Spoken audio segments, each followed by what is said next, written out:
Caros irmãos e irmãs, mais uma vez aqui estamos para compartilhar a palavra de Deus, a reflexão sobre a palavra de Deus, neste programa que vocês já conhecem muito bem, que é a Voz do Pastor. Vamos então com a primeira leitura, que é uma leitura do livro do Deuteronômio, tá? Na qual Moisés fala para o seu povo. É uma mensagem de Moisés ao povo pedindo para que realmente cumpra os mandatos de Deus, siga os mandatos de Deus. Escutemos, pois, com atenção a leitura. Diz assim: Moisés falou ao povo dizendo: Agora, Israel, ouve as leis e os decretos que eu vos ensino a cumprir, para que, fazendo-o, vivais e entreis na posse da terra prometida pelo Senhor, Deus de vossos pais. Nada acrescenteis, nada tireis à palavra que vos digo, mas guardai os mandamentos do Senhor vosso Deus que vos prescrevo. Vós os guardareis, pois os poreis em prática, porque neles está vossa sabedoria e inteligência perante os povos, para que, ouvindo todas estas leis, digam: na verdade, é sábia e inteligente esta grande nação. Pois qual é a grande nação cujos deuses lhe são tão próximos como o Senhor nosso Deus, sempre que o invocamos? E que nação haverá tão grande que tenha leis e decretos tão justos como esta lei que hoje vos ponho diante dos olhos? Palavra do Senhor. Graças a Deus. Moisés é quem interpela o povo e quer colocar dentro da cabeça do povo a necessidade de cumprir os preceitos e as leis que são de Deus e que o povo deve cumprir. Decretos e leis que não podem ser esquecidos nem mudados. Não pode mudar nada, tá? E por que esses decretos são importantes? O texto o afirma: para que vivais e entreis na terra prometida. Se não cumprirem a lei, se se desviarem de Deus, Deus também não vai cumprir as suas promessas. Como, por exemplo, a promessa de que o povo entre na terra prometida. Por isso, é importante que o povo realmente siga os ensinamentos de Moisés e cumpra os decretos e as leis que Deus impôs ao povo. É por esse motivo, tá? O povo realmente deve colocar em prática esta lei. Deve colocar em prática e reconhecer que a sabedoria e também a possibilidade de ter grandes conhecimentos sobre Deus procede do próprio Deus e não é coisa humana, tá? Tudo vem de Deus, a própria lei vem de Deus. Tudo vem de Deus. É preciso que o povo reconheça isso. Pela história, nós sabemos que, na verdade, embora muitas vezes o povo tenha se arrependido e tenha voltado para Deus, também muitas vezes o povo abandonou Deus, o Deus verdadeiro, e correu atrás de outros deuses, adorando outros deuses, sacrificando, fazendo sacrifícios a outros deuses e não ao Deus verdadeiro. Tá? Por isso, Moisés insiste em que eles devem ser fiéis a essa prática e cumprir os mandamentos, porque é nisso que os povos vão reconhecer a sabedoria desse povo e reconhecer que Deus é um Deus que está próximo do seu povo quando o invoca. Deus não está longe, Deus atende logo as questões que o seu povo o coloca.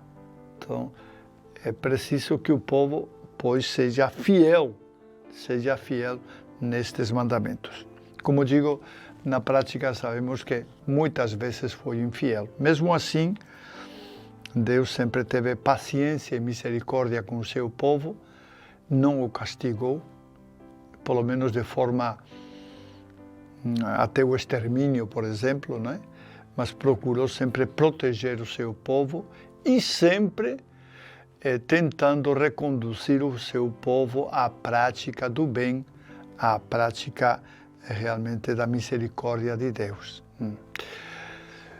Este é o Deus que se manifesta no livro do Deuteronômio. Um Deus que quer fidelidade, que quer que o povo seja fiel, que siga os seus mandamentos, que abandone as práticas do culto e dos mandamentos dos deuses falsos e que em todo momento se conserve na fidelidade ao Deus verdadeiro. Isto é o que realmente Moisés deseja para o seu povo. Recordemos que Moisés já se encontra com uma certa idade e ele quer deixar bem claro para o seu povo os princípios que devem nortear a sua prática religiosa. Não quer que corram tras outros deuses estranhos, como já fizeram no deserto e em outros lugares, mas quer que sejam fiéis ao Deus verdadeiro, a Javé, que é o Deus verdadeiro.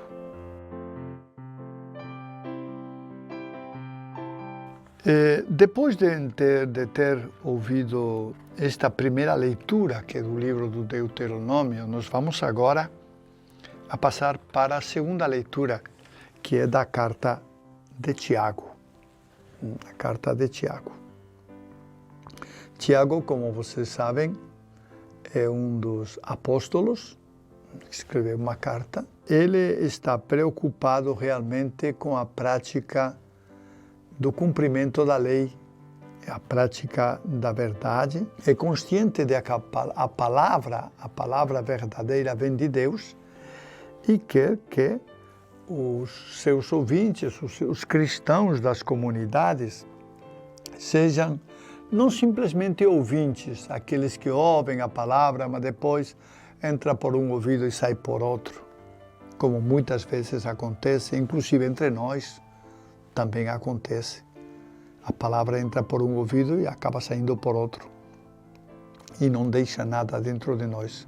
Quando deixa alguma coisa, louvado seja Deus, mas quando não deixa nada, e isso é muito frequente, realmente não nos ajuda nem contribui para a nossa santificação.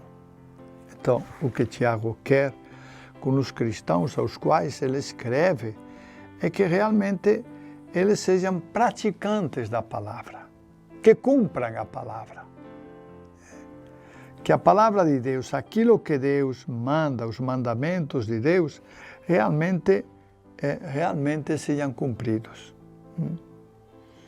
Porque o ouvinte, segundo o próprio Tiago, se engana a si mesmo, pensando que com ouvir já realizou tudo.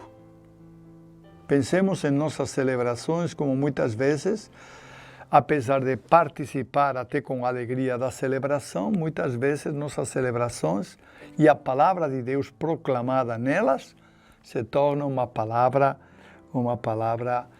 vazia, porque não entra dentro do nosso coração, não penetra dentro do nosso coração, mas fica só nos ouvidos.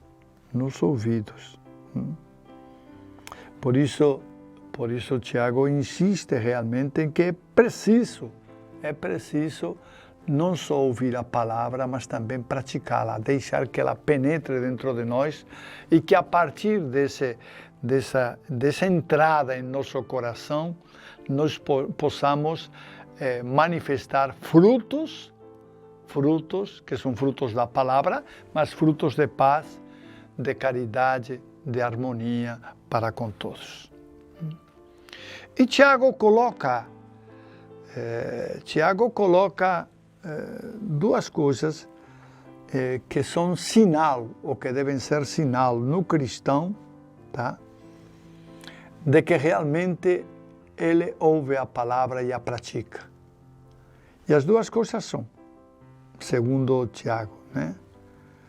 Tiago diz que a religião verdadeira consiste em assistir os órfãos e as viúvas, quer dizer os pobres, né? Assistir os pobres.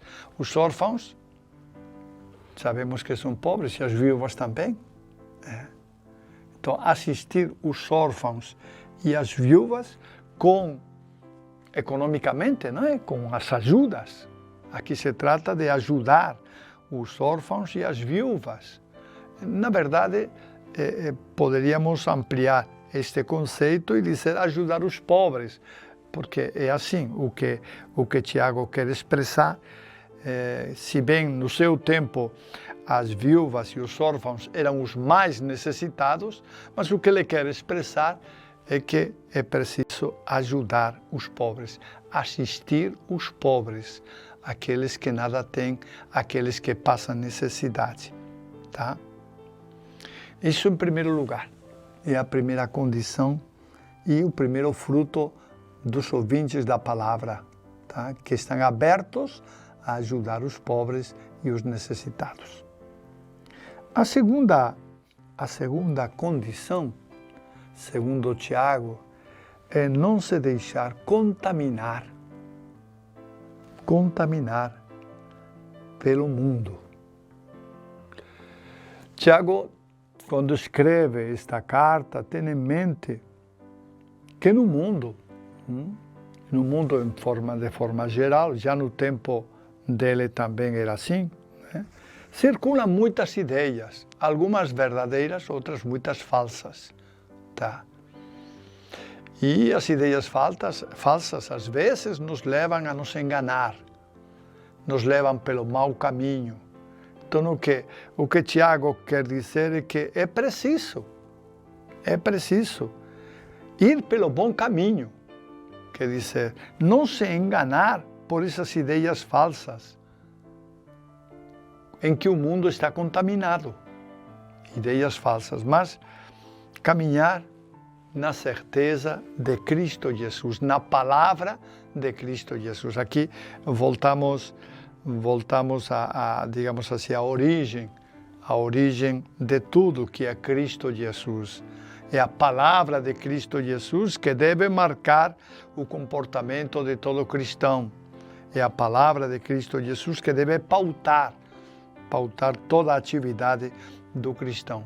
Não é, ou não são, melhor dito, as ideias do mundo. O mundo tem muitas ideias. Hoje também é assim. Hoje o mundo tem muitas ideias. Muitas. Muitas. É só colocar a televisão, você vai ver infinidade de ideias diferentes. Inclusive igrejas que falam, diria assim, muitos milagres que são realizados e muitas coisas, né? Mas o que realmente importa é a palavra de Jesus, o Evangelho de Jesus Cristo, onde está a palavra de Deus, onde está o que Deus realmente nos quer comunicar. Isso é o que importa. E é isso que Tiago quer para os cristãos aos quais ele escreve esta carta. Quer que não se deixem contaminar pelas ideias mundanas. Não se deixem contaminar por essas ideias que podem levá-lo a pecar, podem levá-lo a se desviar da verdade, da verdadeira palavra de Deus. Esse é o sentido, pois, de Tiago. Repito, Tiago insiste em que nós não podemos ser só ouvintes da palavra, mas praticantes da palavra de Deus.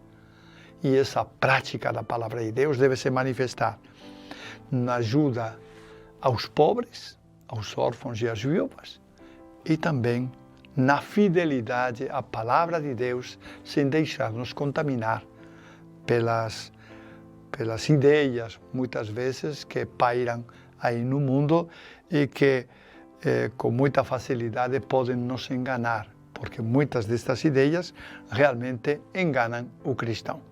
Esse é o sentido, pois, desta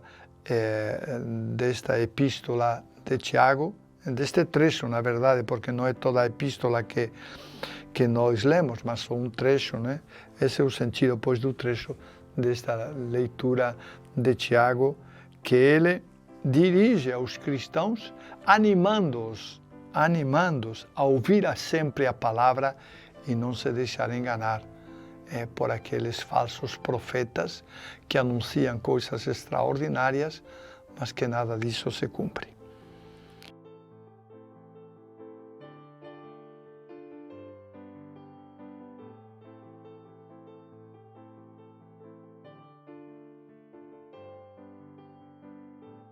E vamos agora, sem mais, passar para o Evangelho. No Evangelho de Jesus Cristo, trata-se do Evangelho de Marcos. E neste Evangelho se descreve que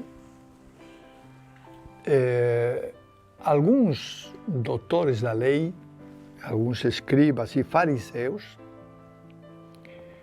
foram até onde se encontrava Jesus.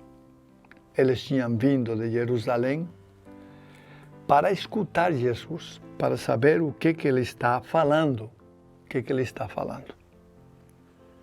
Quando estes fariseus e escribas chegam até o local onde Jesus se encontra, observam que os seus discípulos não lavam as mãos antes de comer. Eu quero chamar a atenção porque nós lavamos nossas mãos antes de comer por uma questão de higiene. Só que os judeus não era por uma questão de higiene, era por uma questão sacral, quer dizer, por um gesto litúrgico de purificação. Se purificavam as mãos, pensando que purificavam também o coração, coisa que Jesus vai mostrar que isso não é assim. Tá? Então, estes fariseus e escribas observam, que tinham vindo de Jerusalém, observam que alguns dos discípulos de Jesus não lavam as mãos. Tá? E então perguntam a Jesus como que os seus discípulos comem sem antes ter lavado as mãos, sem antes ter purificado as mãos. Segundo o costume deles, repito, não faziam isso por higiene, eles faziam isso como um rito, uma forma ritual de purificação. Tá? Então Jesus, quando lhe fazem esta pergunta, traz diante deles umas palavras do profeta Isaías, não é? O profeta Isaías, que diz em certa ocasião: este povo me louva com os lábios, mas o seu coração está longe de mim. Foi isso, Deus que falou isso, através do profeta. Este povo me louva com os lábios, mas o seu coração, não com o seu coração realmente está longe de mim. E Jesus traz esta frase para rebater aos escribas e fariseus que lhe questionam sobre o fato dos discípulos não lavarem as mãos, não purificarem as mãos antes de comer. Jesus dá uma paradinha, tá? E convoca o pessoal para que se aproxime. E todo mundo se aproximou perto de Jesus. Então, ele aproveita este momento para ensinar ao povo o verdadeiro sentido da purificação. O que deve ser purificado, tá? O que está sujo primeiro e deve ser limpo, deve ser purificado. Jesus deixa bem claro que os fariseus e os escribas acolhem as tradições, mas se esquecem da palavra de Deus, tá?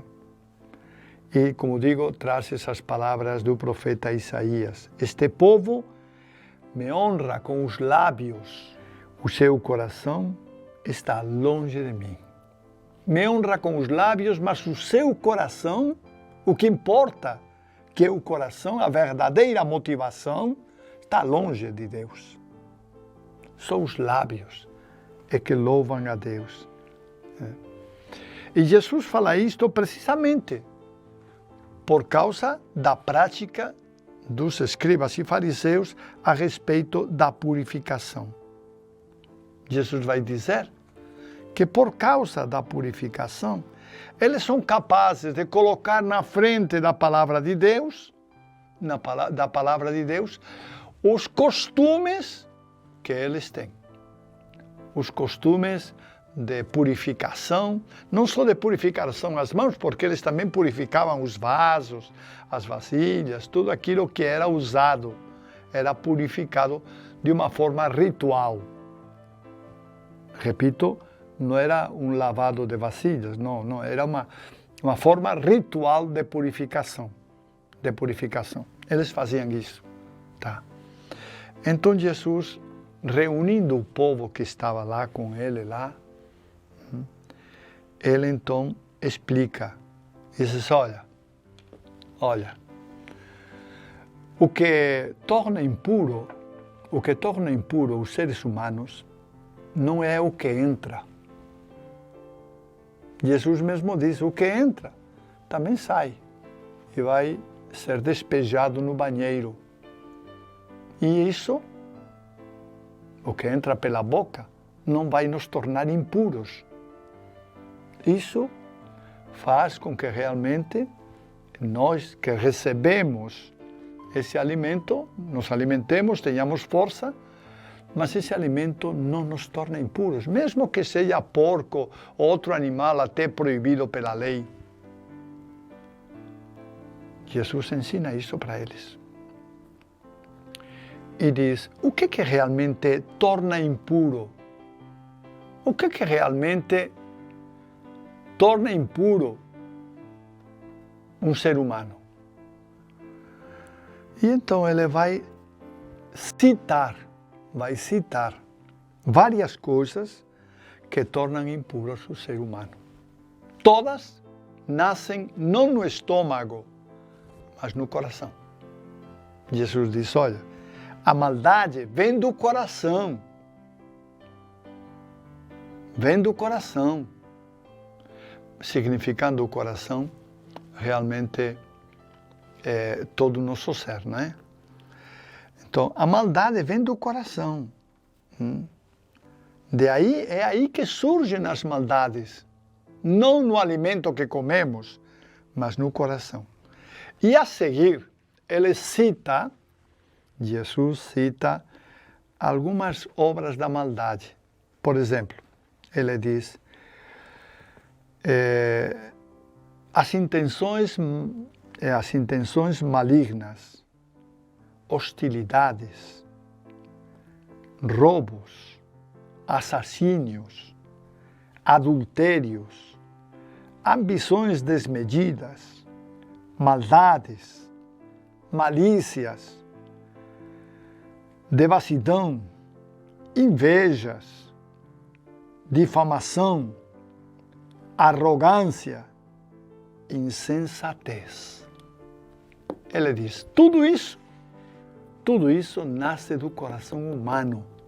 Portanto, o que torna impuro é isto, e não o que nós comemos, ou da maneira como nós comemos. É de dentro do homem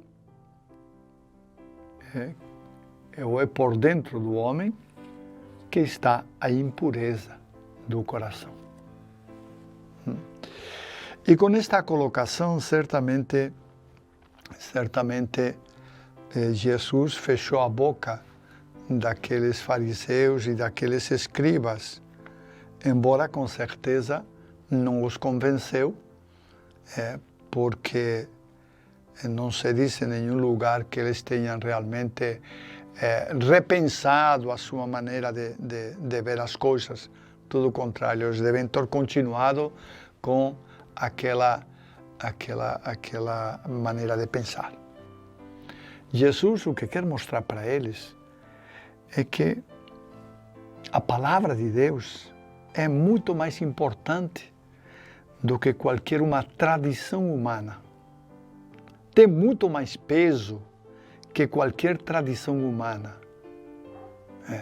As tradições humanas, para Jesus, elas são relativas, não são importantes. Algumas até ele descarta. Mas o que importa é realmente a palavra de Deus. E isso não pode ser substituído por nada. A palavra de Deus não pode ser substituída. Ela é importante e deve permanecer. Deve permanecer. É interessante como o próprio Jesus se encarrega de citar as coisas que tornam nosso coração impuro. Não é o alimento, não é o que comemos, mas é muitas vezes o que nós pensamos. É muitas vezes o que nós desejamos.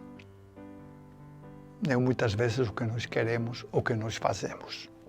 É isso que nos torna impuro. Tá?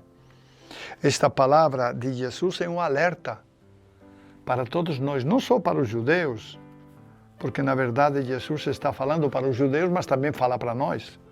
A palavra de Deus é uma palavra que também chega até nós e deve chegar para mudar nossas atitudes, mudar nosso comportamento, mudar nossa maneira de ser e assemelhar-nos cada vez mais ao projeto de Jesus, à forma como ele pensa, à forma como ele vive realmente a relação com o Pai.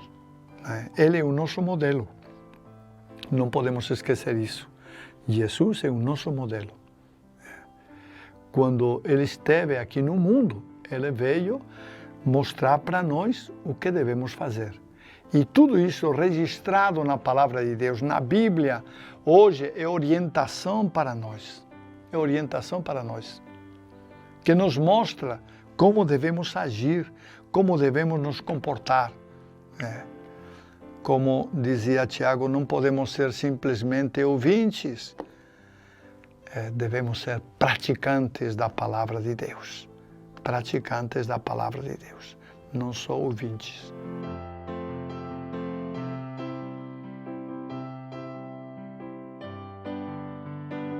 Muito bem, gente. Então agora, neste outro bloco que nós temos, nós fazemos tudo direto, mas são 4 blocos, na verdade. Queremos então agora ver algumas notícias. Hoje não tenho muitas, mas alguma notícia eu tenho, tá? Em primeiro lugar, eu queria já falar de um encontro que vai ser realizado Santuário Nacional Nossa Senhora Aparecida, em São Paulo, nos dias 11 a 13 de fevereiro de 2022. É um encontro para catequistas. Estão sendo convocados todos os catequistas, embora eu sei que todos vai ser impossível de participar, porque a Aparecida fica em São Paulo e tem uma pernada até lá, é longe, né? Mas, bom, com certeza alguns poderão participar e trazer para nós as novidades deste Congresso Nacional dos Catequistas do Brasil. Eu me surpreendi porque eu não sabia que iria ter este congresso, não tinha anunciado, chegou no meu e-mail, mas não tinha anunciado este congresso e por isso fiquei um pouco surpreso da realização deste congresso. Eu repito, será entre os dias 11 e 13 de fevereiro, tá? É a terceira edição, o que significa que já aconteceram 2 congressos nacionais dos catequistas no Brasil com anterioridade, tá? É a terceira edição desse congresso.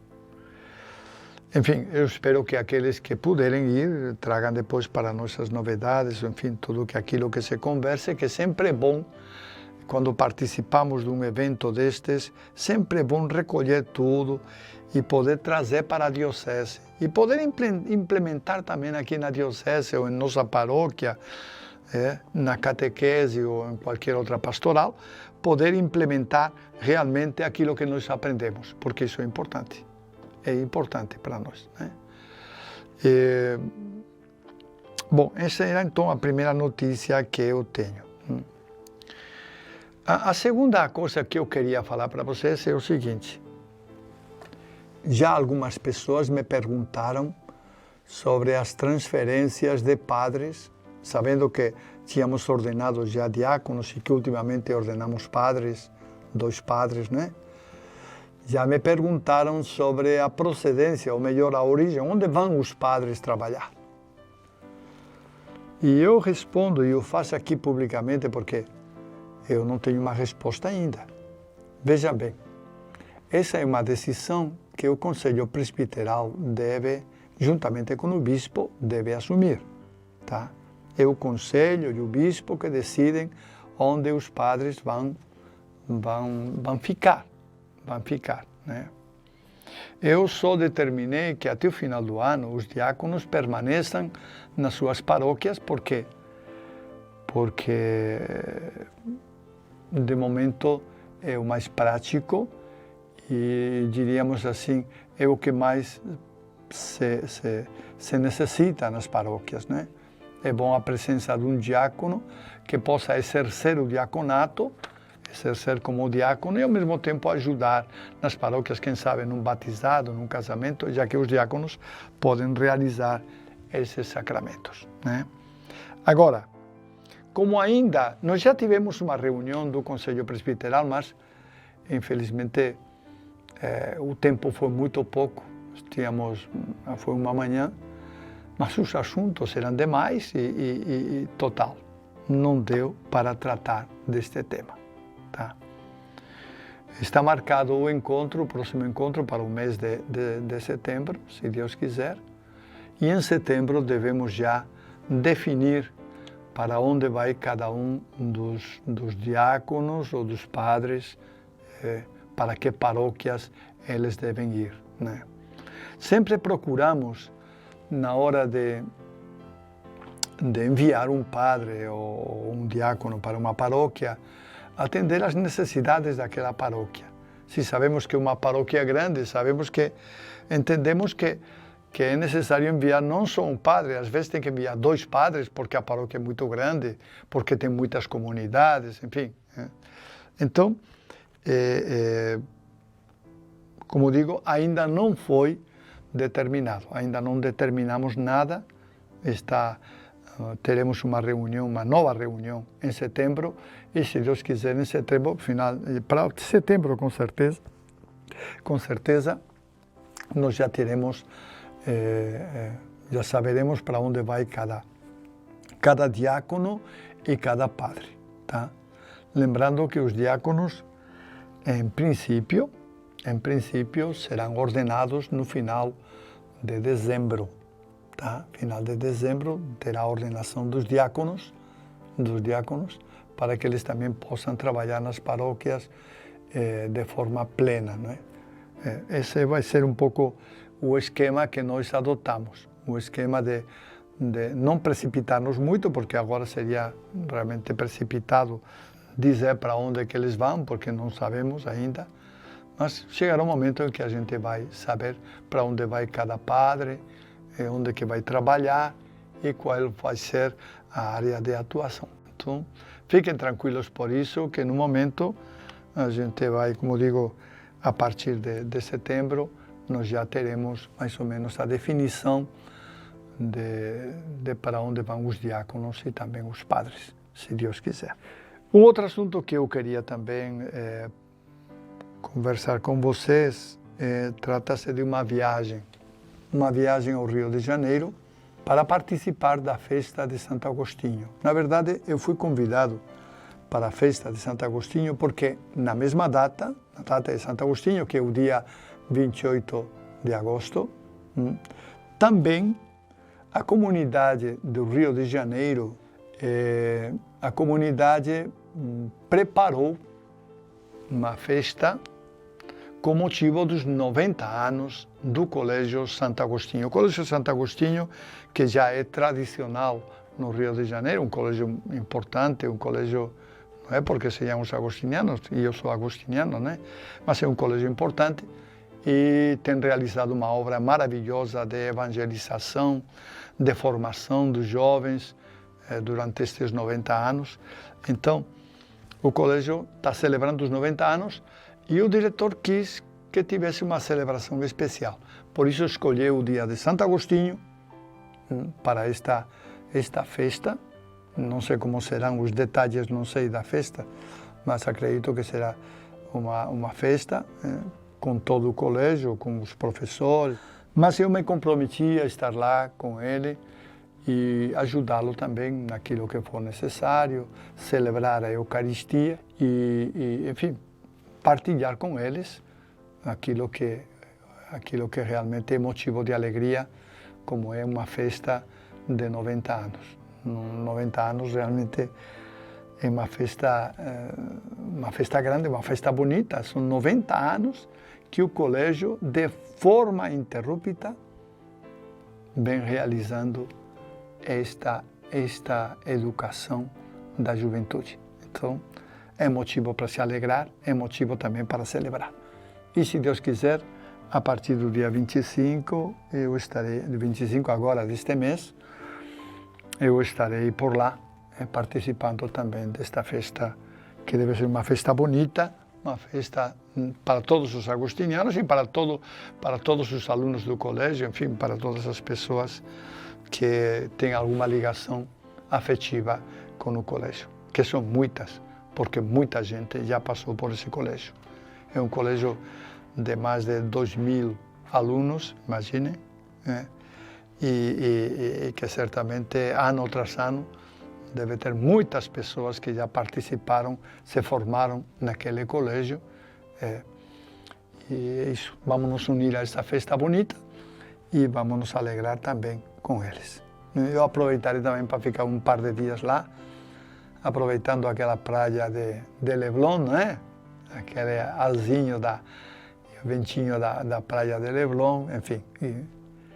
E são os dias. Se Deus quiser, o dia 30 já estarei retornado. E nada mais por hoje. Queria pois, desejar a todos que neste domingo possamos realmente pensar um pouco naquelas palavras de Tiago. Não sejamos ouvintes, mas praticantes. Tiago, o apóstolo Tiago, acertou de cheio, porque muitas vezes nós somos ouvintes e ficamos só em ouvir, mas não praticamos o que ouvimos. É importante que pratiquemos. É nisso que vai se manifestar, a nossa fé, em Cristo Jesus. E nada mais por hoje. Um abraço a todos e até a próxima semana, se Deus quiser.